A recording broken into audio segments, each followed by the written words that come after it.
1984 is a dystopian novel that was written by George Orwell and published in 1949. Characters: Winston Smith, the protagonist, a middle-aged man who works at the Ministry of Truth, where he alters historical records to align with party propaganda. Julia, a rebellious woman who becomes Winston's lover. O'Brien, a high-ranking party member who manipulates Winston. Big Brother, the figurehead of the party, representing absolute authority. Summary: George Orwell's well-known novel 1984 takes place in an unpleasant totalitarian society. World where the world nations have been divided into three separate sections: Oceania, Eurasia, Eastasia. The government in place Oceania has total control over its people. They have accomplished this by placing telescreens, video surveillance, and microphones in people's homes. The corruption of the government is shown blatantly by their common phrase, "Ignorance is strength. War is peace, freedom is slavery." The government is able to make their subjects believe every single word they say, because there is no proof to the contrary, as there is no recorded history available to the public, because the party got rid of it. Another method the party uses are the thought police, who monitor the telescreens and actions of middle-class and party members' actions. Children are also taught in school to spy on their parents, to ensure they are not involved in thought crime. The majority of the society is made up of an uneducated people, referred to as the proletarians, or simply the proles.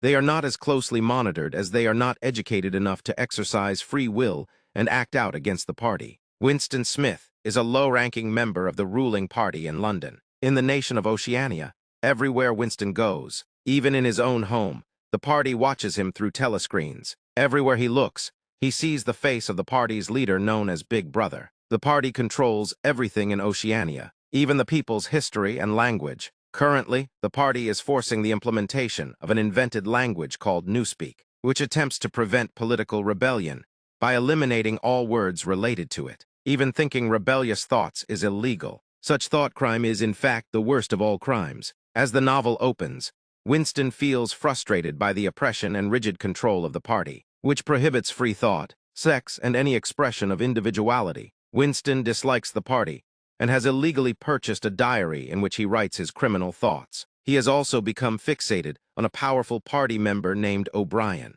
whom Winston believes is a secret member of the Brotherhood, the mysterious, legendary group that works to overthrow the party. Winston works in the Ministry of Truth, where he alters historical records to fit the needs of the party. He notices a coworker, a beautiful dark-haired girl, staring at him, and worries that she is an informant who will turn him in for his thought crime. He is troubled by the party's control of history.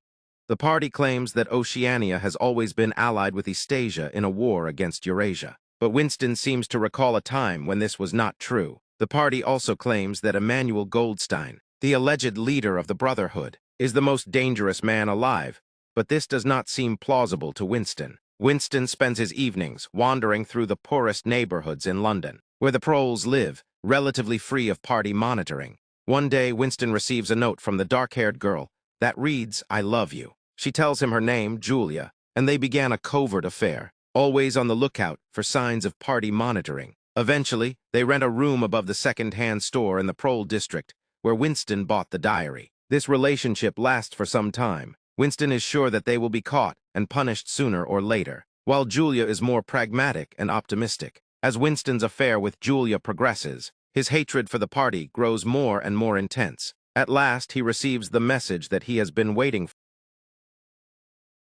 Winston and Julia travel to O'Brien's luxurious apartment. As a member of the powerful inner party, Winston belongs to the outer party. O'Brien leads a life of luxury that Winston can only imagine. O'Brien confirms to Winston and Julia that, like them, he hates the party and says that he works against it as a member of the Brotherhood, and gives Winston a copy of Goldstein's book, The Manifesto of the Brotherhood. Winston reads the book to Julia in the room above the store. Suddenly, soldiers barge in and grab them. Mr. Charrington, the proprietor of the store, is revealed as having been a member of the thought police all along. Torn away from Julia and taken to a place called the Ministry of Love, Winston finds that O'Brien, too, is a party spy who simply pretended to be a member of Brotherhood in order to trap Winston into committing an open act of rebellion against the party. O'Brien spends months torturing and brainwashing Winston, who struggles to resist. At last, O'Brien sends him to the dreaded Room 101, the final destination for anyone who opposes the party. Here, O'Brien tells Winston that he will be forced to confront his worst fear.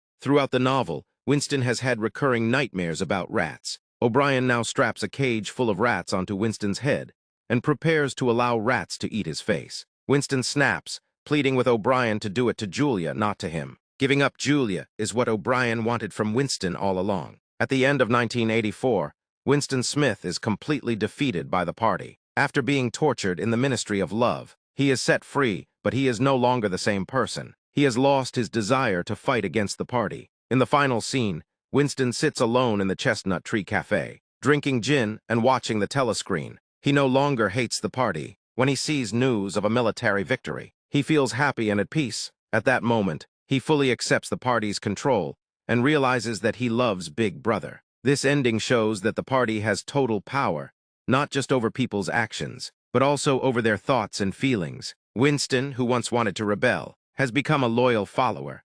Orwell's story warns that in this kind of world, resistance is useless.